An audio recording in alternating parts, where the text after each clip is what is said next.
Oi, tudo bem com você? Eu espero que sim, eu espero que esteja tudo bem com você. E mais uma vez nós vamos partir para mais uma etapa desse estudo, que ainda está no livro de João, capítulo 8, né?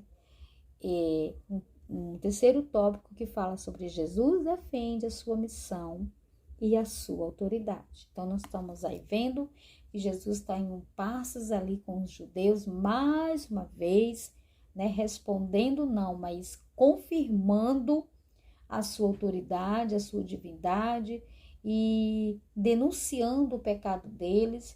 E algumas vezes eles vêm defendê-los, se defender, dizendo que são filhos de Abraão, e Jesus vai e bate com eles, dizendo que eles são filhos do diabo, que foi o vídeo anterior. E eles faziam a prática do diabo, está aqui no versículo 44, como está aqui, né? Vós sois do diabo, que é o vosso pai, e queres satisfazer o desejo que for, os seus desejos. Ele foi homicida. Então, essas foram as palavras que Jesus falou para eles quando eles disseram que eles eram filhos de Deus, né? Não bastasse dizer que eram filhos de Abraão, eles encerram dizendo no versículo 42 que eles eram filhos de Deus. E aí Jesus não aguentou e respondeu à altura. E agora o versículo 45, que é onde nós vamos começar, diz assim: mas porque eu digo a verdade, não me creres. Quem dentre vós me convence de pecado? Se vos digo a verdade, por que razão não me credes? Ou seja, ninguém me convence a pecar, ninguém me convence a me desviar, ninguém. Ainda diz, se vos digo a verdade, por que razão não me credes? Versículo 47. Quem é de Deus, ouve as palavras de Deus, por isso não me dais ouvido, porque não sois de Deus. Então, uma forma plausível de você identificar uma pessoa que é de Deus é uma pessoa que ouve a Deus, que conhece a palavra de Deus. Não basta dizer eu sou de Deus. Tem que ter as obras de Deus na vida. Tem que ter a essência de Deus na vida. Eles falavam que era de Deus, mas as práticas denunciavam que era o contrário, que eles poderiam ser filhos de outro, mas não de Deus. Como Jesus mesmo falou, vocês são filhos do diabo. E agora Jesus está falando aqui, vocês não sós filhos de Deus. Versículo 48. E responderam, pois os judeus, e lhe disseram, porventura não temos razão em dizer que és samaritano e tens demônio? Para ele chamar Jesus de samaritano, então pode dizer que ele chegaram ao ápice da sua raiva, o nível mais alto. Por que, Graça? Porque nós sabemos que os judeus odiavam os samaritanos.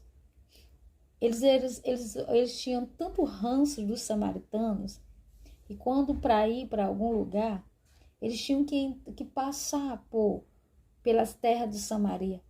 Eles davam uma volta muito, muito mais longa, só para não entrar nas terras dos samaritanos em Samaria e nem ter que cumprimentá-los. Se por acaso eles passassem por um samaritano, eles não cumprimentavam.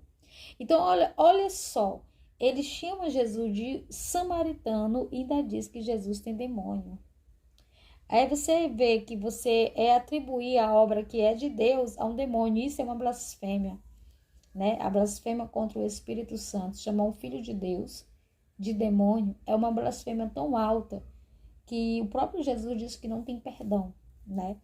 Não tem perdão aquele que blasfema contra o Espírito Santo, e Jesus estava fazendo a obra, e aqui se refere à obra de Jesus, assim como a identidade de Jesus estava aqui como é que se fala? Em debate, a identidade de Jesus. E Jesus estava tentando esclarecer para eles, através da obra dele, que ele era o Filho de Deus, que eles crescem na obra, que eles crescem que ele era o Filho de Deus. E resultou o quê? Em um grande problema aqui de entendimento, porque eles não entendiam a fala de Jesus. E acabou ele chamando Jesus de endemoniado e de um samaritano. Versículo 49, replicou Jesus: eu não tenho demônio, pelo contrário, honro a meu Pai e vós me desonras. Você vê, observa que Jesus tocou no assunto dos demônios, falou: eu não sou endemoniado, mas ele não tocou no assunto dos samaritanos, porque aqui não cabiam a eles falar dos samaritanos, até porque Jesus, ele foi ter com uma samaritana. Jesus passou alguns dias com um samaritano e ganhou uma região inteira, né? Ali com seu discurso, com seus ensinamentos. Então aqui Jesus diz assim: eu não tenho demônio, pelo contrário, eu honro meu Pai e vós me desonra.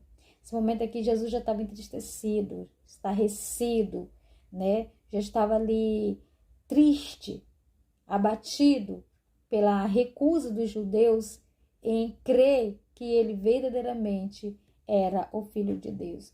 Versículo 50. Eu não procuro a minha própria glória. Isso é verdade. Jesus sempre falou que a glória era do Pai, que a honra era do Pai, aquele que o enviou. Que ele que era bom, que enviou ele para que ele pudesse fazer a obra dele. A quem busque e julgue, né? Então, agora vocês podem buscar e julgar. Quem busque e julgue. É uma coisa interessante aqui que em todo momento da vida de Jesus a gente observa que ele nunca falou dele como se ele estivesse querendo se firmar, algum tipo de engajamento, visibilidade, não. Tudo que Jesus fazia, o foco dele maior era levantar a honra e a glória do Senhor. Versículo 51. Em verdade, eu vos digo, se alguém guardar minhas palavras, não verá morte eternamente. Isso aqui é tão interessante. É que Jesus, quando ele fala sobre a morte, quando diz respeito a uma pessoa justa, ele diz que dorme, né? Quando Lázaro recebeu a notícia que Lázaro havia morrido, ele passou a notícia e disse que Lázaro apenas dormia. Quando ele foi ressuscitar a filha de Jairo, ele disse que a menina não estava morta, mas estava dormindo. Então, quando é um pecador, um ímpio, aí sim ele usa explicitamente a palavra perecer ou morte. E aqui ele está dizendo aqui: em verdade, vos digo que se alguém guardar as minhas palavras, não verá a morte eternamente, né? Não ficará para sempre nos seios da morte, mas será o quê? Ressuscitado, né? Versículo 52. Disseram os judeus: agora estamos certos de que tens demônio. Abraão morreu e também os profetas. E tu dizes: se alguém guardar as minhas palavras, não provará morte eternamente. Você vê o entendimento deles. Eles não entendiam nada, eles não conheciam as escrituras. Assim como muitas vezes acontece conosco. Jesus está falando de algo, né, tão espiritual, tão verdadeiro, tão simples de entender quando tem o Espírito Santo, e tudo eles levavam como uma loucura, como se Jesus estivesse louco, não estivesse nem sabendo o que estava a falar. E ele está aqui dizendo: Abraão morreu, também os profetas. Agora tu vem dizer o que? Se guardar minhas palavras, não provará a morte eternamente? No 53 vai dizer: és maior do que Abraão, nosso pai, que morreu, também os profetas que morreram? Quem, pois, te faz ser? Oh, meu Deus, tem misericórdia, Jesus. Sim, Jesus é maior do que todos eles, maior do que tudo e que todos, até hoje, sempre, eternamente. Ele é maior, claro que ele é maior do que Abraão e do que os profetas. Abraão falou dele, os profetas profetizaram sobre ele. Tudo estava de acordo com a vontade de Deus para a vinda do seu filho. E vamos seguir para o próximo vídeo, em nome de Jesus. Que Deus nos abençoe e nos dê entendimento da palavra de Deus e dos seus ensinamentos.